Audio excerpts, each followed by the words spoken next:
Today is all about the evil eye. Do you want to know about it? Come with me.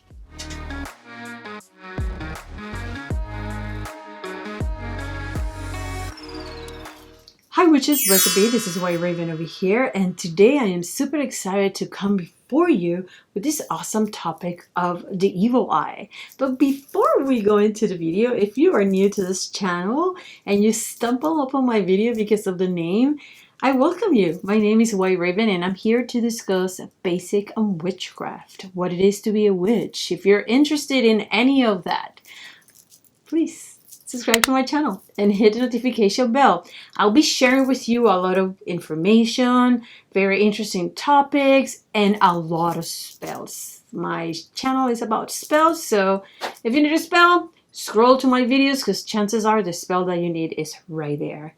So let's get into the video.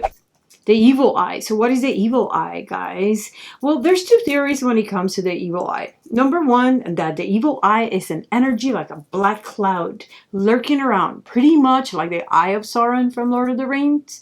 Yes, scanning all happiness and all prosperity to strike it down. That's one of the theories that some people speak of when they talk about the evil eye. Another theory is that the evil eye is inflicted upon others by people. People inflict the evil eyes. Now, I want to make clear, guys, that the evil eye is not a curse. It is not a magic that you create towards others. It is something that is done either knowingly, and get this, also unknowingly. So you can put the evil eye upon somebody else.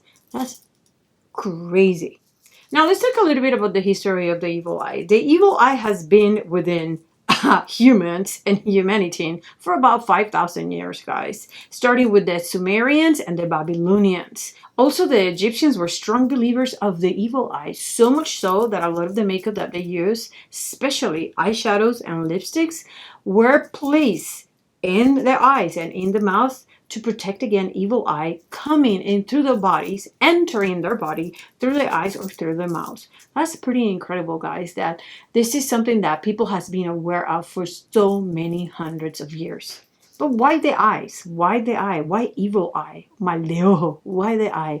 Well, the Romans and the Greeks used to believe that the eye was the window of every person from which rays of evil can shoot out at other people. And these rays were so dark and so evil because they were coming from the darkest realms of somebody else's soul.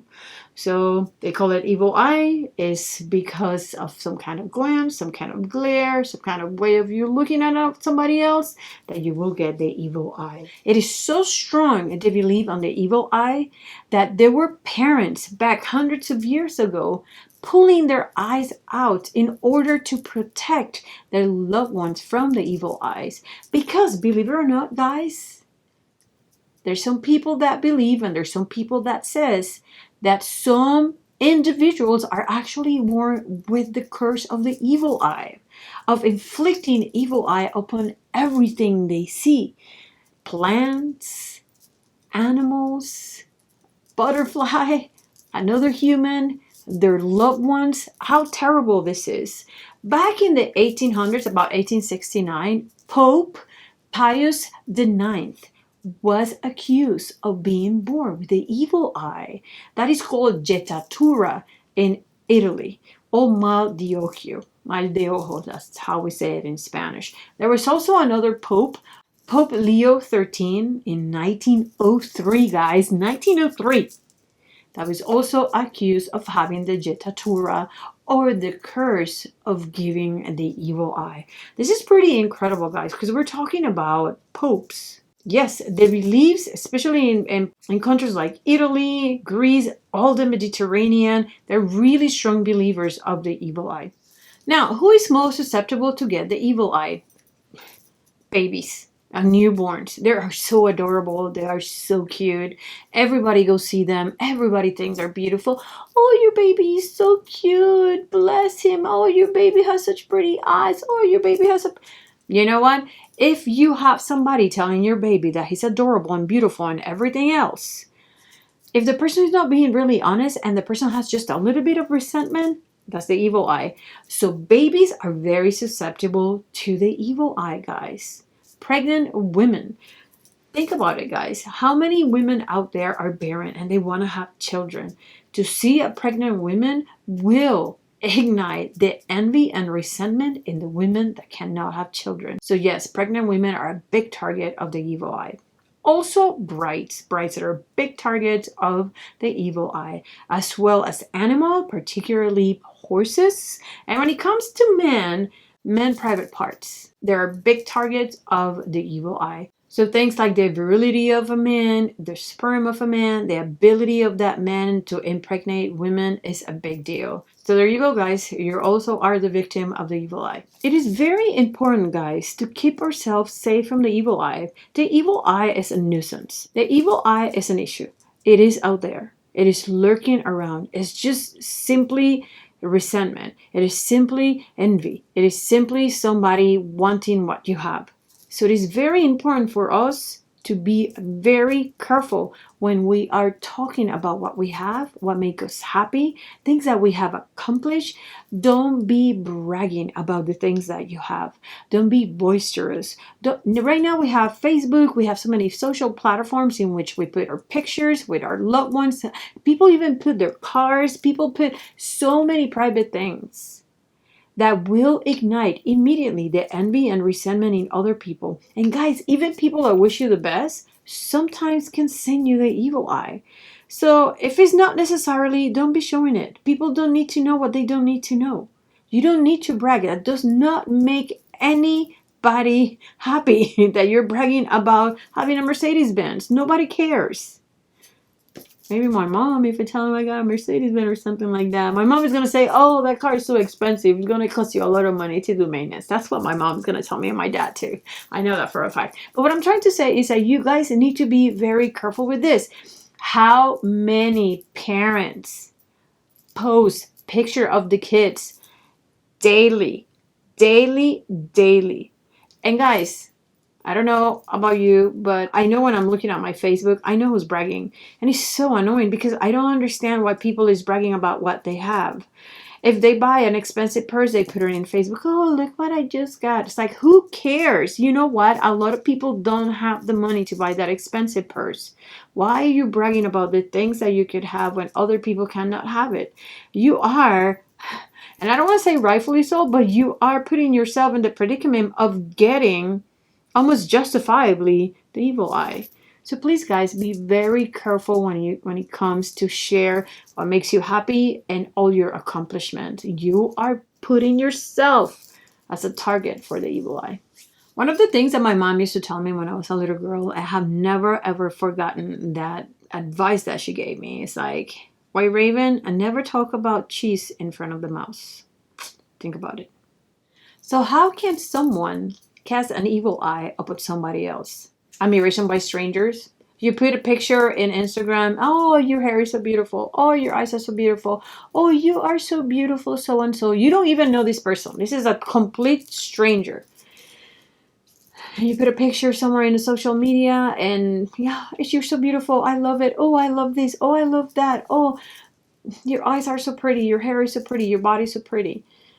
Oh, you're so lucky. You know, having somebody complimenting you could possibly lead you to have an evil eye, because you do, especially if they're strangers. You don't know how genuine is people. I'm telling you, even parents accidentally can put an evil eye upon their kids. So we have to be very, very, very careful with the things that we show and the compliments that we're getting from people. Just think about it. Before you post something on social media, who's going to see that picture? And do you think there's going to be one person out there that is going to covet what you have? Be very careful. Back 100 years ago, even the phrase God bless it was considered bad luck, because you didn't know if the person that was actually wishing you good in reality was wishing you ill. Envy, jealousy, and resentment are big culprits when it comes to the evil eye. So anybody, again, and I know I'm going to go back to social platforms like Facebook and Instagram, WhatsApp. There's actually a lot of people out there that have people in their Facebook just because they want to brag. And I want those other people to know, look what I have and you don't. So you create a lot of resentment. And trust me, this is one of the ways that you'll get the evil eye. And I think it's clear, right? I think I got my point across. Just be very careful about what you post in social media, because you could put yourself in the predicament of being the target of the evil eye. So who can inflict the evil eye? Pretty much everybody, guys. Based on what I have told you so far, everybody can put an evil eye on you. Absolutely anybody. But throughout the centuries, there's been people blamed for the evil eye. And of course, number one is a witch. The witch is always blamed for everything. When something happens, just blame the witch. The witch is guilty for everything. So witches were always accused of inflicting the evil eye upon others. Also, believe it or not, people with blue eyes, especially in the Mediterranean region, people with blue eyes were accused of inflicting the evil eye. On the opposite, in a place in which people with blue eyes or lighter eyes were abundant, the people with the darker eyes were accused of inflicting the evil eye. Red hair people was accused of inflicting the evil eye. Darker skinned people were accused of inflicting the evil eye. For example, where you get dark skin, whoever is albino is accused of being a witch, inflicting the evil eye, and just being somebody very, very evil. So anything that is a minority was always pointed as the evildoers and the people that could inflict evil eyes upon others. So what is the best protection against the evil eye? So believe it or not, the best protection against evil eye are going to be amulets. So I'm going to mention some of the most popular ones, and I'm pretty sure you have seen most of these ones. The most popular ones that we all have seen is the Turkish eye of the Nazar Bun Cook. It's a blue eye that is supposed to reflect away evil eye from you. So an eye will scare another eye away. That's the idea behind it. Another eye that is extremely popular is the eye of Horus. And please be very careful not to confuse this eye with the eye of Ra. They're two different eyes. They look the same. They're opposite directions. So I'm going to place over here a picture of both eyes so you know which one is which. All right. Something else that a lot of people use is the Hamsa hand. You probably have seen people with the hand hanging from a charm or a little bracelet. Some people have a tattoo on them. Hamsa hand is a really good amulet against the evil eye. So is horns. You probably, especially in Italy, you've probably seen people around with the little horn over here. I remember back in the 80s when I was like 10 and in the early 80s, the horn was really, really popular, the gold horn. A lot of people in Puerto Rico used to use it. And speaking of Puerto Rico, babies, and I remember having this on, babies and children's wear something that is called mano de azabache, which is a black fist with little beads on the bracelet. I remember mine like today. I had mine probably until I was like 10. I remember having that bracelet for a very, very, very long time. That is called mano de azabache. You're also going to see mano cornuta, which is the hand with the horns like this. You're also going to see the fig hand, which is the hand which is a fist, and you put your thumb between your first two fingers.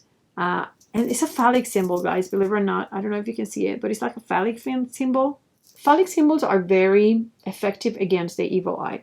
You probably have seen the flying penis, the winged penis. There's a little penis with little wings. I think it's adorable, but it's really funny. I don't think I'm going to be wearing that one, but yeah, there's such a thing. A lot of people wear that one as well. On animals, you want to have bells on your animals, especially horses, cattle. You want to have bells all the time on your animals, because bells, especially, and also bells in your front door, because bells will cast away the evil eye. Last but not least, the last thing I'm going to share with you guys are mirrors.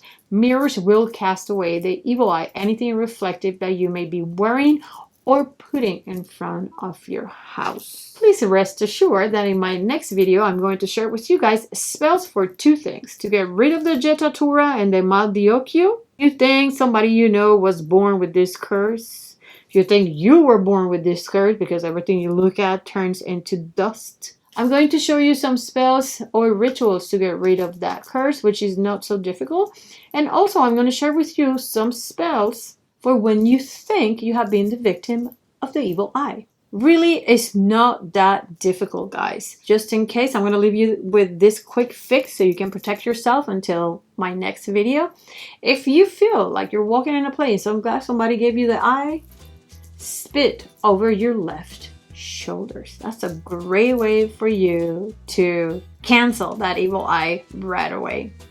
Please, guys, if you have any questions, email me at layerofthewitch@yahoo.com, layerofthewitch@yahoo.com. Go to my webpage, WhiteRaven on Witch's Lair. Give me a couple of days, but I'm going to put everything we discussed in here today. I'm going to do a blog for you guys. Also, please make sure to read the description of the video, because I'm going to be putting in there literature and some of the sources where I got my information. Last but not least, I want to know, witches, what did your grandma did for the evil eye? Do you remember? Your parents, what do they do back in your country? What do they do back in your town where you live? Please leave me a comment down below, because I am dying to know. And keep on giving me those requests, guys, because I love addressing every single one of them as quick as I can. It's always awesome talking to you, witches. Stay smart. But you know what I'm gonna say? You must stay wicked. Very wicked. Bye.